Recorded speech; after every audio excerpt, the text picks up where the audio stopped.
ईश्वर हमें बल से डाले। तो जो पहली लाइन में हमने कहा, प्रार्थना की हम सबने कि वह शक्ति हमें दो दया निधे, कर्तव्य मार्ग पर डट जाए। इसका तात्पर्य क्या है? हमें अपने कर्तव्यों की पहचान होनी चाहिए। मतलब यह है कि हर आदमी का अपना कर्तव्य निश्चित है। जैसे हम गुरुजन इस विद्यालय में इतनी दूर से आपको पढ़ाने के लिए आए हैं, आपको पढ़ाना हमारा कर्तव्य है, यह कर्तव्य हमारा सुनिश्चित किया गया है। ठीक इसी तरह आपका भी कर्तव्य निश्चित है। आप विद्यालय किस लिए आए हैं? पढ़ने के लिए आए हैं, यानी पढ़ना आपका कर्तव्य है। और इसी की प्रार्थना भी हमने सुबह की अपने इस प्रार्थना स्थल पर, अपने विद्यालय के, कि हे प्रभु हमें इतना बल बुद्धि दो, हमें वो पा सकते हैं। किसी भी दशा में कर्तव्य तो करना ही पड़ेगा। रणभूमि में जो श्री कृष्ण ने अर्जुन को उपदेश दिया, वो गीता का उपदेश था। और गीता में कर्म के अलावा और कौन सी बात की गई? कर्म की ही तो बात की गई। गीता में कृष्ण ने सिर्फ कर्म की बात की है। और जो इंसान अपने कर्म को जान लेता है वही महान बनता है, वही अपने लक्ष्य को पाता है, और वही समाज और देश में उदाहरण बनकर पूरे संसार पर छा जाता है। उसके ज्ञान का प्रकाश पूरे संसार को अलौकिक कर देता है। तो हम सब ने जो ये प्रार्थना की आपने कि वह शक्ति हमें दो दया निधे, कर्तव्य मार्ग पर डट जाएं। आप अपने कर्तव्यों को करें, आप अपने कर्तव्यों को पहचाने। तो आपका कर्तव्य क्या है? आपको क्या लगता है कि आपका क्या कर्तव्य है? बताओ। इस समय इस विद्यार्थी जीवन में जब ये नन्हे बच्चे 5 साल से शुरू होके 6 साल, 8 साल, 10 साल, 12 साल, 15 साल के बच्चे, इस उम्र में आपका कर्तव्य क्या है? तेज से बोल के हमें बताओ। बोलो। पढ़ना। इस विद्यार्थी जीवन का पहला कर्तव्य क्या है? पढ़ना, यानी बुद्धि का अर्जन करना। जब हम पढ़ेंगे तो हमें ज्ञान प्राप्त होगा, और ये ज्ञान हमारे जीवन में सही क्या है और गलत क्या है, इसका चुनाव करने में अहम भूमिका निभाएगा। और बुद्धि अर्जन के साथ साथ इस उम्र में एक कर्तव्य और है आपका। क्या? बल का अर्जन। बल। अगर आप स्वस्थ नहीं होंगे, आपके शरीर में बल नहीं होगा, तो क्या आप किसी काम को अच्छे से कर पाओगे? यहां तक कि बिना बल के आप पढ़ नहीं पाओगे। अगर शरीर बीमार है तो दिमाग काम नहीं करेगा, उसका मन नहीं कहेगा पढ़ने को। महान वैज्ञानिकों ने, लेखकों ने बहुत अच्छी बातें कही हैं। क्या कही हैं? कि एक स्वस्थ शरीर में ही स्वस्थ मस्तिष्क का निवास होता है। अगर शरीर स्वस्थ है तभी आपका मस्तिष्क भी स्वस्थ होगा, और तब पढ़ने में आपको मजा आएगा, इंटरेस्ट होगा। जो भी करोगे रुचिपूर्ण ढंग से करोगे, मन लगाकर करोगे। लेकिन अगर शरीर बीमार है तो क्या मन करेगा पढ़ने को? नहीं करेगा पढ़ने को। इसलिए इस विद्यार्थी जीवन में पहला कर्तव्य तो है कि हम प्रतिदिन विद्यालय आए, और जो हमारे अध्यापकों के द्वारा पढ़ाया जाता है, जो काम करने को दिया जाता है, जो बताया जाता है, उसको पूरा करें। और साथ ही साथ बल शरीर में आए उसके उपाय किए जाएं। ऐसे कौन से काम किए जाए कि शरीर हमारा स्वस्थ रहे और बलवान रहे? क्या काम किए जाए?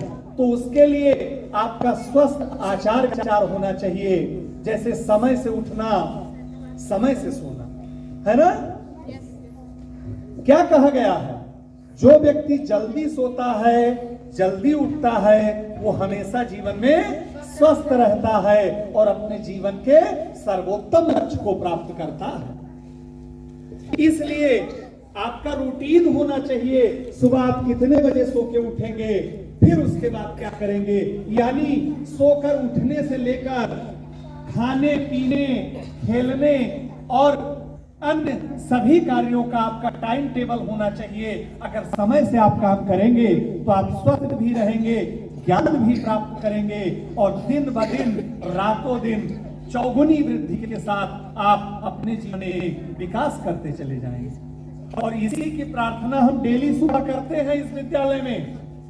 उस प्रभु से अपने कर्तव्य को ही करने की प्रार्थना करते हैं कि हे प्रभु, हमारे अंदर इतना बल, बुद्धि और साहस दे कि हम अपने कर्तव्यों का निर्वहन ईमानदारी से कर सके, है ना?